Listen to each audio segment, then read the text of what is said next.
Hello friends, आज का video होने वाला है रॉल्स लॉ, है ना।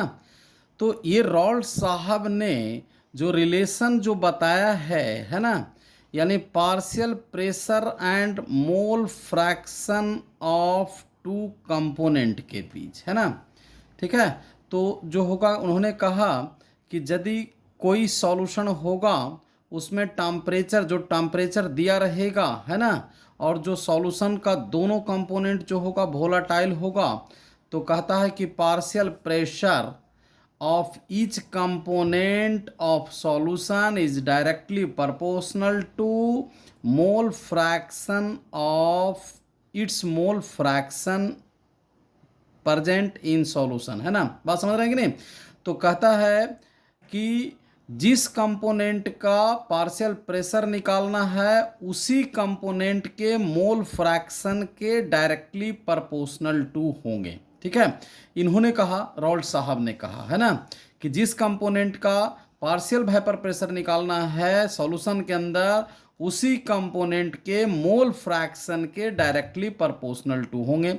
जैसे हमारे पास दो कंपोनेंट है, एक कंपोनेंट ए है, तो कंपोनेंट ए का जो होगा पार्शियल प्रेशर जो होगा component of A directly proportional to mole fraction of A, है ना। अब जो है प्रोपोर्शनलिटी साइन को जब हटाएंगे तब आपको मिल जाएगा, है ना, एक कांस्टेंट मिलेगा और वह जो होगा पी नॉट ए हो जाएगा, यानी p a equal to P naught A chi a, है ना। अब यदि यहाँ देखेंगे कंपोनेंट जो होगा बी के लिए, यानी partial pressure directly proportional to mole fraction of component B, यानी जो होगा जब प्रोपोर्शनलिटी साइन को हटाएंगे तब जो होगा पी नॉट बी आ जाएगा, मतलब जो होगा पी बी इक्वल टू, यानी partial pressure of B equal to P naught B chi B हो जाएंगे, है ना। ध्यान रखेंगे बच्चों, यानी पी ए जो होगा partial vapour pressure of component B जो होगा, है ना, और ये जो होगा पी नॉट बी जो होगा pure vapour pressure of component B होगा, काई बी जो होगा मोल फ्रैक्शन ऑफ बी होगा, और ये जो होगा पी ए जो होगा पार्शियल प्रेशर ऑफ कंपोनेंट ए होगा, पी नॉट ए जो होगा पार्शियल जो pure vapour pressure of component ए होगा, का ये जो होगा मोल फ्रैक्शन ऑफ ए होगा। अब जो होगा टोटल वेपर प्रेशर, देखिए दोनों कंपोनेंट वोलाटाइल है, तो टोटल वेपर प्रेशर जो होगा vapour pressure of component A plus जो होगा vapour pressure of component B, यानी कहने का मतलब ये हो गया कि P S equal to P A plus P B. अब यहाँ से हम पुट कर देंगे, है ना, पी ए पी बी का वैल्यू पुट कर देंगे, तो P naught A chi A plus P naught B chi B, ये इक्वेशन याद रखेंगे बच्चों, है ना। अब ये जो होगा दूसरा इक्वेशन जो होगा chi A plus chi B equal to 1 हो जाएंगे, यानी सॉल्यूशन के अंदर जितना भी कंपोनेंट होगा उसका मोल फ्रैक्शन का सम जो होगा 1 हो जाएंगे, है ना। इसको जो होगा क्या लिखेंगे, P S equal to P naught A chi A plus P naught B, और काई बी के स्थान पर 1 माइनस काई ए पुट कर देंगे। ठीक है।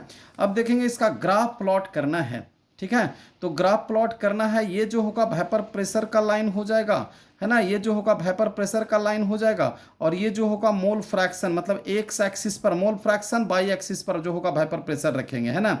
अब देखेंगे कि यह जो होगा मोल फ्रैक्शन है, ये जो होगा वेपर प्रेशर है। अब देखेंगे यहाँ पर जो होगा यदि काई ए 0 होगा तो काई बी 1 होगा, यहाँ पर जो होगा काई ए 1 होगा तो काई बी 0 होगा।